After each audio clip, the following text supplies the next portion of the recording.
If you've got something difficult to do, I've got a life hack for you that's going to be helpful. It's not going to necessarily make the difficulty go away, but it'll get you through the process of starting it or going through it.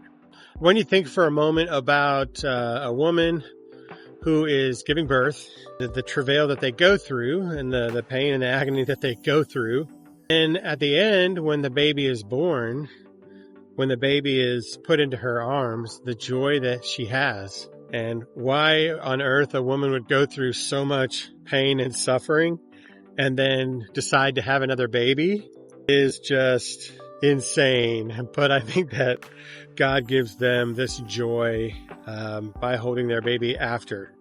I share that to say this: when you have difficulties in your life, you have challenges, or you have tough goals, or you've got things that you know you need to do that you're avoiding, or things that you're just dreading, or you know they're going to take a while, it's going to be a long project.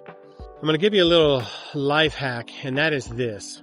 I want you to picture yourself when that thing is done. So for example, the pain and suffering that woman goes through, in the beginning of that, she's obviously going to be going through a difficult thing, but she can be looking to the point at which the baby is in her arms. If you have a difficult project or you've got something you need to do, just for example, let's say your room is just trashed, okay? And you've been putting it off and you haven't had time to deal with it, or for whatever reason, you're just dreading it. If you can take a moment and then look in your mind at the end of that process of cleaning your room and it being done, and now picture yourself and how you're feeling in that moment, and use that to be like a little driver through the process. And here's why this is important. If you look at the end result and you focus on the end result and where you're going to and what's going to be the fulfillment of the work you're getting ready to do, you're going to have much more drive than if you just focus on what is involved in the task you're getting ready to take on. Because it can be so daunting. It can look like a million steps. You know, how on earth am I going to do this? I'm already tired just even thinking about it.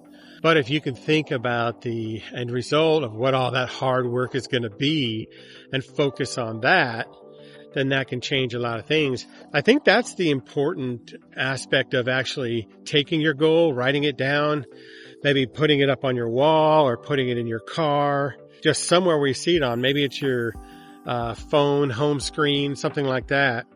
And it's just reminders of what it's going to be like when you're done with that tough period.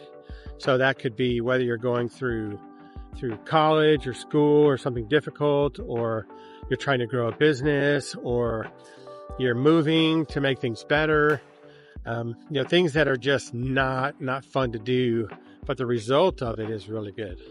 That's my tip for you. It seems so simple, but I'm telling you, if you practice this and you try this, it will make an impact on your life. It'll make an impact on the things that you actually get done. And I personally do this myself. And when I start to get overwhelmed with something I've decided to do, I think in that moment about what it's going to be like when I'm done, the feeling I'm going to have, and what I'm going to be working on next. Then in that moment, it's like, okay, so what I'm doing has a purpose. The suffering is temporary, but pretty soon I'm going to be holding a baby, so to speak. So that's my tip for you on that. This is Dave Miller. Like, share, subscribe, and we're going to continue our journey of a life with meaning. We'll see you on the next one.